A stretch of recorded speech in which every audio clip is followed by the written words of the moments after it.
आज बात करेंगे महाराष्ट्र इलेक्शन की।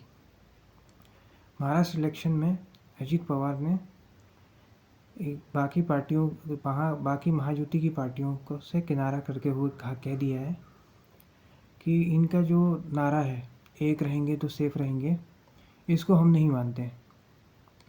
और इन्होंने ये भी कह दिया है कि हम जहाँ पे एनसीपी लड़ रही है वहाँ पे एकनाथ शिंदे, नरेंद्र मोदी, अमित शाह या योगी आदित्यनाथ और देवेंद्र फडणवीस की रैलियाँ नहीं होंगी। और आप सोच सकते हैं कि ये इनके साथ भी हैं और अपनी आइडियोलॉजी के हिसाब से चल रहे हैं, इनका सोच अभी भी नहीं बदली है। दूसरी तरफ उद्धव ठाकरे हैं जहाँ पे उन्होंने चेंज कर लिया है। मतलब आइडियोलॉजी तो किसी की भी नहीं होती, लेकिन एक परसेप्शन होता है जनता के बीच में जो आपको बेचना पड़ता है। वो परसेप्शन भी चेंज करने के लिए तैयार नहीं है अजीत पवार। और समझ में ही नहीं आता है कि अजीत पवार को लाके क्या बीजेपी ने हासिल क्या किया है। अब अजीत पवार को सिर्फ इसलिए लेकर आए थे कि एकनाथ शिंदे जो है, अगर उनके विधायक कोर्ट में जाके डिस्क्वालीफाई हो जाते हैं तो इनके पास विधायक रहेंगे। लेकिन आप देखिए लोकसभा में इनको कितनी सीटें मिली है, सिर्फ एक। और ये कितनी बड़ी गलती है कि इन्होंने अपनी पत्नी को भी चुनाव नहीं जिता पाए बारामती से, जहाँ पे आप बोलते हो कि हमारा संगठन है, पूरी पार्टी पर हमारी पकड़ है, वहाँ आप कुछ नहीं कर पा रहे हो। फिर आगे जो है ये भी ऐसे रिएक्ट कर रहे हैं जैसे ये महायुति के साथ नहीं, महाविकास आघाड़ी के लिए काम कर रहे हैं।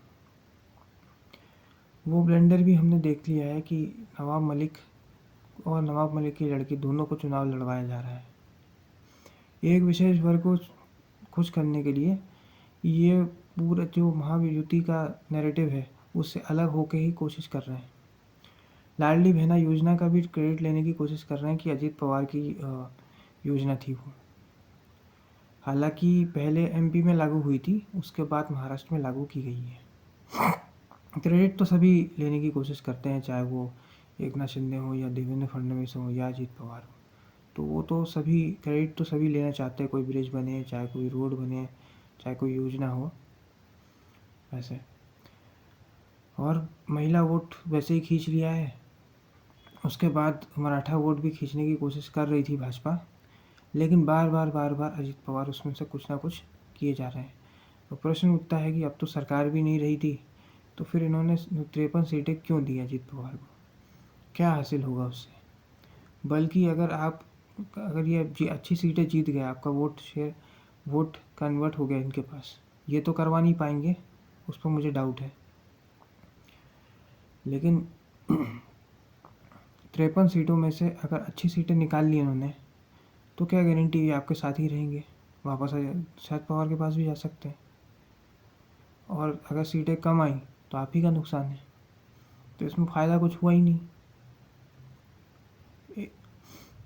और शरद पवार भी बहुत ज़्यादा कुछ कर नहीं पाए हैं। ऐसा नहीं है कि वो खुद अपने दम पे मुख्यमंत्री बन गए हैं, किंतु उनकी पार्टी फिर भी चल रही है। पॉलिटिकली रेलेवेंट कैसे रहना है उनको पता है। अजीत पवार में तो वो क्वालिटी भी नहीं है, उनको साथ लेकर कोई फ़ायदा नहीं हुआ है। इस इलेक्शन में भी कुछ फ़ायदा नहीं है। और ऊपर से जो इस पर आपने एलिगेशन लगाए थे, उन्हीं को वो चुनाव भी लड़वा रहे हैं दाऊद इब्राहिम से संबंध होने के लिए, जिसपे देवेंद्र फडणवीस ने खुद ही एलिगेशन लगाए थे नवाब मलिक के ऊपर। उसी को आप अपने महायुति के कैंडिडेट बना के पेश कर रहे हैं। तो अब आइडियोलॉजी की बात तो कर ही नहीं सकते हैं, क्योंकि आइडियोलॉजी होती तो ये कैंडिडेट होते नहीं, विचारधारा तो होती ही नहीं है। लेकिन फिर भी एक परसेप्शन होता है। अब अजीत पवार जो है वो सभी भाजपा के लोगों से एकदम किनारा कर रहे हैं। ऐसे भी इंसिडेंट हुए हैं कि एनसीपी का कोई प्रोग्राम हुआ है और वहाँ पे बाकी दोनों घटक दलों को नहीं बुलाया गया। ये ऐसा हुआ है कि जहाँ पे एकनाथ शिंदे और भाजपा के लोग गए हैं, लेकिन एनसीपी वालों को नहीं बुलाया है।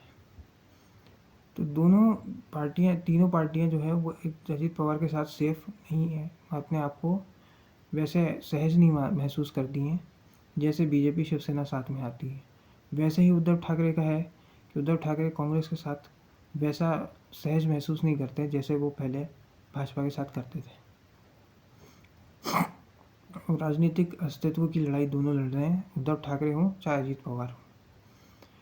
किंतु ये अजीत पवार खुद का कोई भला कर पाए चाहे नहीं कर पाए, लेकिन ये भाजपा एकनाथ शिंदे का जरूर नुकसान करके जाएंगे।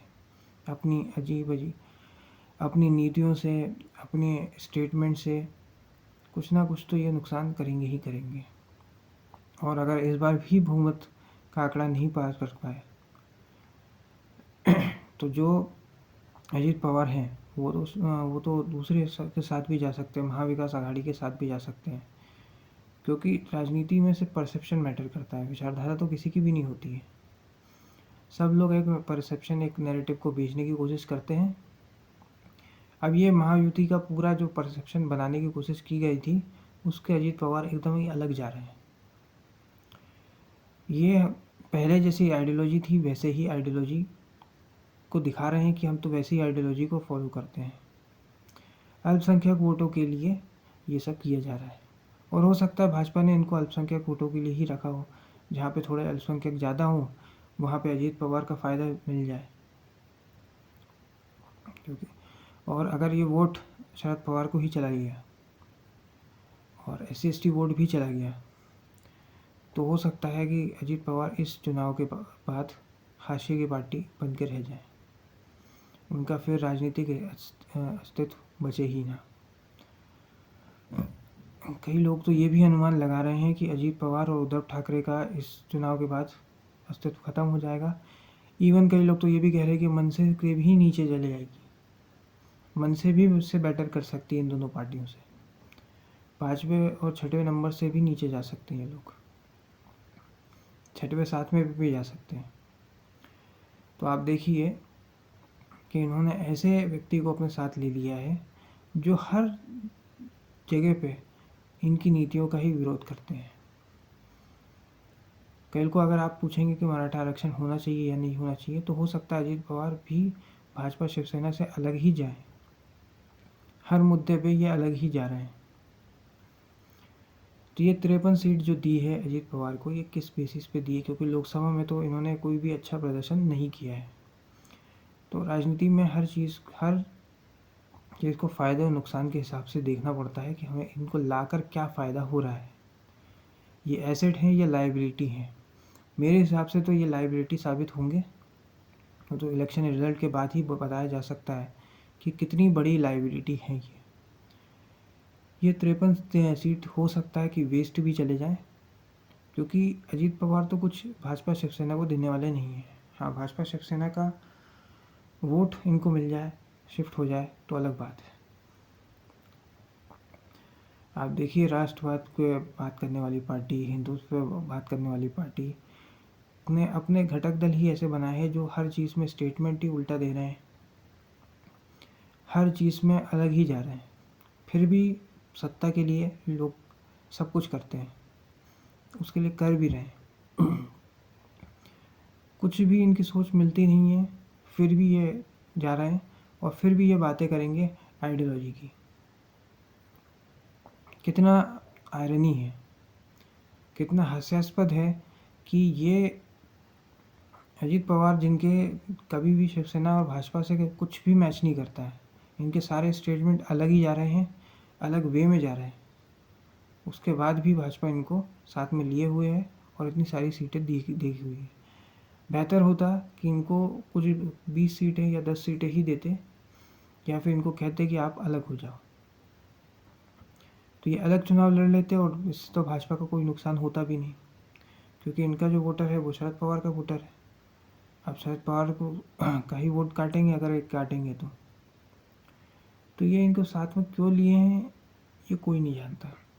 कुछ चीज़ें भाजपा ऐसे कर देती है कि जिसका कोई मतलब ही नहीं बनता है, बस करने के लिए कर देते हैं कि पावर चाहिए तो कुछ वोट आ जाएंगे, 1-2-4% भी आ जाए तो भी अल्पसंख्यक वोट काफ़ी है, क्योंकि इनको जो है एक वोटर बेस को छोड़कर ये अगले चुनाव में दूसरे वोटर बेस के तरफ जाते हैं, उसको छोड़ के फिर तीसरी तरफ जाते हैं। तो तृप्तिकरण के कारण इन्हें भी अल्पसंख्यक वोट चाहिए और ये अपने दम पे तो ला नहीं सकते हैं, इसलिए इन्होंने अजीत पवार को अपने साथ लिया हुआ है। आज के इस वीडियो में इतना ही। अगर ये वीडियो आपको पसंद आया तो वीडियो को लाइक करें, शेयर करें और चैनल को सब्सक्राइब करें। धन्यवाद।